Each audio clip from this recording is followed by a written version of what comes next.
Hi, I'm Linda Lewis, and this Is that in her is the mouth? morning garden. I don't think it is. There were two sisters who were very bonded, and they lived in a beautiful cottage at the edge of an emerald green forest. This was a special cottage. It had a gorgeous front yard that had fruit trees and exotic plants and everything you could possibly think of, including sunshine. The sun always shone on this lawn. Therefore, the animals loved it, and animals came from everywhere to play in this yard. There are villagers who said they saw possums and raccoons dancing across the lawn. Maybe. Now, Big Sister, she was very resourceful, and she took care of everybody, and she took care of everybody really well. The plants, the animals, and especially Little Sister Joe. Little Sister Joe was more playful, mischievous. She loved to giggle. As a matter of fact, the poor kid could not play hide and go seek because all you had to do was follow the giggles and you found her. Her favorite color was yellow because she said it was the color of sunshine. Little Sister is out in the yard and she's taking care of the plants because that's her job. When she sees a man coming down a dirt path, now this is kind of odd because they're out there pretty far. And she wants to run to him and say hi because she's very personable. But she remembers what Big Sister has always told her. Watch out for strangers. So she kind of hid behind a tree and she watched him as he came up. Now this man was tall and thin, and he wore a very shabby dark suit. He had white hair and white skin, but you couldn't see his face very well. It was kind of just cloudy. Now she was so focused on him, she didn't notice that all the animals in the yard had come to a dead stop. They were barely breathing. As he got closer, she noticed he did have two big black eyes and an almost friendly smile. Suddenly she noticed he's looking right at her, and this shocks her because she thought she was hiding. He looked right at her.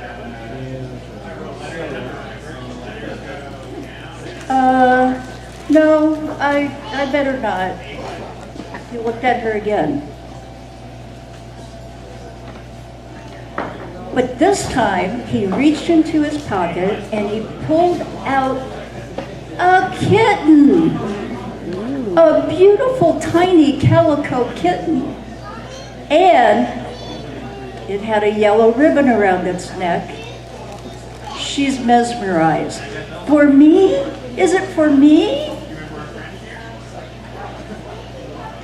She moves closer towards him, and she's like, I can have it? She gets right to where she's about to touch the kitten, and he grabs her by the hair, and he throws her in a sack that he has over his shoulder. He tightens it up, and he runs like hell into the forest. Well, all the animals start squawking and squealing and yelling and hollering. And Big Sister comes out onto the porch and she realizes Joe is gone. She lets out a soul-scorching scream. And then she says, hurry, hurry, the animals, hurry. Run and get anybody from the village and all of our neighbors, get them. We need help, and we need help now. And they showed up. Almost every single person in the village showed up. And they said, don't worry, we know this forest, and we will find her. They charged into the forest, and they looked under every pile of leaves, and under every log, and behind every group of stones. And at one point, Sister climbs the tallest tree, and looks everywhere. It's getting dark, and they haven't found her. But they said, we'll be back first thing in the morning. And at the break of dawn, the crowd was there again, and they were ready. And they went into the forest, and they searched. And they searched. And they searched. At the end of the third day, they called off the search. Big sister crawled into her bed. She pulled the covers over her head, and she stayed there. And she stayed there, and she stayed there. The house became run down, the plants in the yard died, and a huge cloud came and sat over the cottage. All of the animals became very quiet and shy and hid behind the bushes and under the house. One day, Big Sister did sit up. She walks out onto the porch, gathers the animals around her and says, "We can't live like this anymore." And they built a beautiful little garden at the side of the house, all yellow flowers. And she said, "This is our morning garden. When you need to cry, your tears will water these flowers. And you cry as long as you need to cry.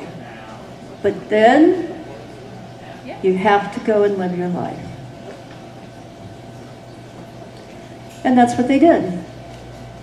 And they fixed up the house, and they redid the yard, and life was okay. A little melancholy sometimes, but okay.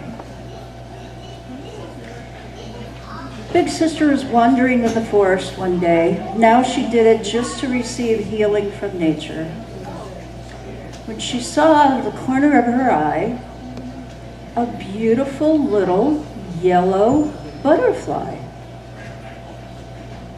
It got so close, she reached up to touch it, and it giggled. She followed the butterfly further into the forest. At one point, they had to climb over a huge log. Well, she did. Butterfly flew. Suddenly, the light changed. It became a very soft golden glow. And she saw lots of little bright colored creatures roaming around. And when she looked really, really closely, she saw there were fairies in the trees. Butterfly comes right to her face again. "Oh my God, are you Joe?" Yes, Big Sister, it's me. I've been waiting for you to find me." Oh my God, she reaches out to grab her, but Joe flits away. "Well, come back, I can take you home now, we can go home, thank God." She gets in front of her again, and Butterfly Joe says, "Sister, I love you so much. I've missed you so much. But I can never go home." "Why? You're mine. You have to. This is where I belong now. This is where I live." "Well, then I'll live here. I'm going to make a bed here in the grass, and I'm going to live." "I'm sorry, sister. You can't live here. You don't belong here." She starts to get very upset, and she says, "But now you know where I am. You can visit me anytime you want." "Oh, okay." They spent the day reminiscing. They laughed, they cried. It started to get dark. Big sister says, I guess I have to leave now. Joe says, yeah, you do. But remember, you know where I am. You can visit me anytime you want. That's good. That's very good, says Big Sister, and she starts walking home. She's crying. She's not sure if they're happy tears or sad tears. And she sees her house from a distance, and the sun is shining brightly on it. And all the animals are standing at attention waiting for her to be there. And she gets to the gate and she says, I found her. And now that I know where she is, we, all of us, can visit her anytime we want. And I learned something. You want to know what I learned? Yes. What? Love never dies.